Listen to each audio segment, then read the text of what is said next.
Hey y'all, it's Brian the Tattooed Worm Guy. Just got home from work. We fed those worms last night on the last video. Thought I'd check them out, see how they're eating, see if they liking those radishes or not. Like I said, I never really had fed them radishes. Wasn't sure if they'd like it too well, so let's take a look. Went ahead and took the liberty of putting the worm unit up here on the counter. As you can see, my paper is still, fairly wet. Man, look at that. We got some worms right there on the surface. Like I said, they see that light, man, they go to running. They really don't like that light.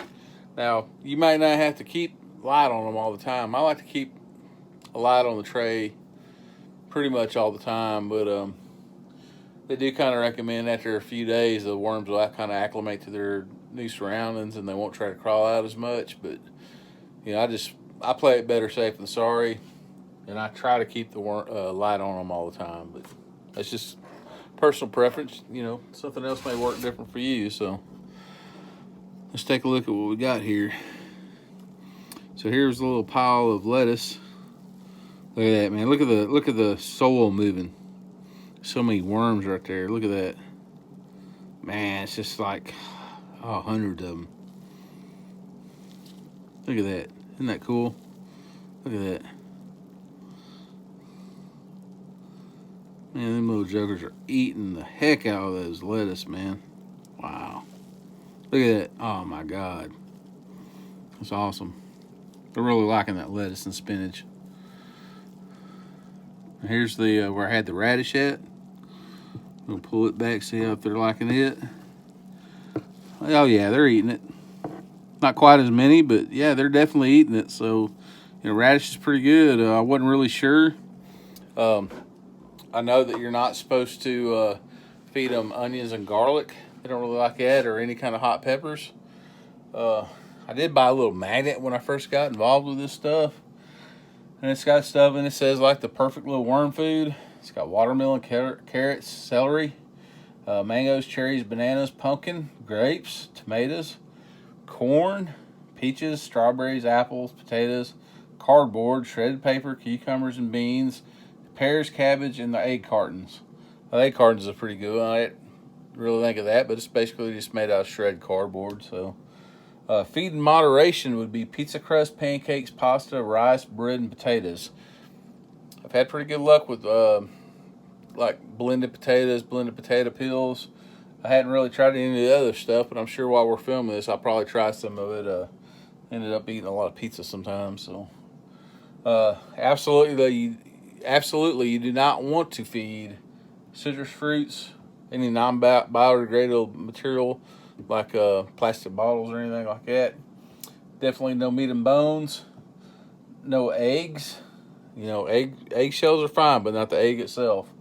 No dairy products, no prepackaged foods, because they can usually contain additives such as oil, fats, and salt, and those can cause issues to the worms.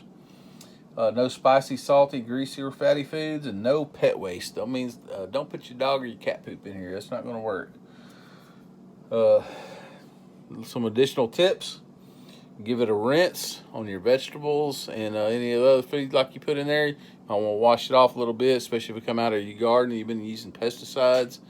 Give it a little rinse, get the pesticides off of it, the herbicides. Add a little grit. We've been doing that. We've been putting the mineral in there. We've been putting the pumice in there. Pumice. My wife made fun of me for like 3 damn days on that, calling it pumice. It's pumice. But hey, man, I'm a dude. I've never used a pumice stone in my life. So blend it. Like I said, great hint. Use the blender stuff. They're gonna really process this food a lot more. So. So that's what we got going, guys. I just thought I'd give you a quick little update. Man, just look at all those worms. Look at that. Man, these jokers are loving this stuff. Look at that. Now, they're going to process this a whole lot quicker, being that it's blended than putting it in their hole. So you can see we've probably got a good 4 inches there to the top of the tray. We're going to continue using this same tray until we get about 1 inch from the top. So we're just going to kind of monitor this see how they're eating. You know, you don't want to keep adding food if they're not getting through with it. You want to wait a little bit. Give them some time to process. Don't put it all on them all at once. Now, what I've done in the past, like the wife's got the garden going pretty good, and she's making salads and whatnot, and cutting a lot of vegetable scraps up, stuff like that. I'll take those vegetable scraps. If I'm not ready to use them, I'll put them in a Ziploc bag and throw them in the freezer, because when I do get ready to feed them, hell, you never know, man. She may not be ready to. She may not have any vegetables that night, so don't think you got to use just fresh vegetables. I freeze them all the time. It works really well. Just, of course, you want to get them thawed out a little bit before you put them in there. But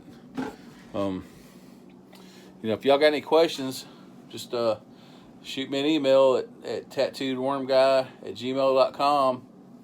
Like and subscribe to my page. Anybody else that might be interested in this type of stuff, just get them to subscribe, and I'm gonna keep trying to keep up with this. Maybe we'll find out and learn some stuff together. I appreciate it, y'all.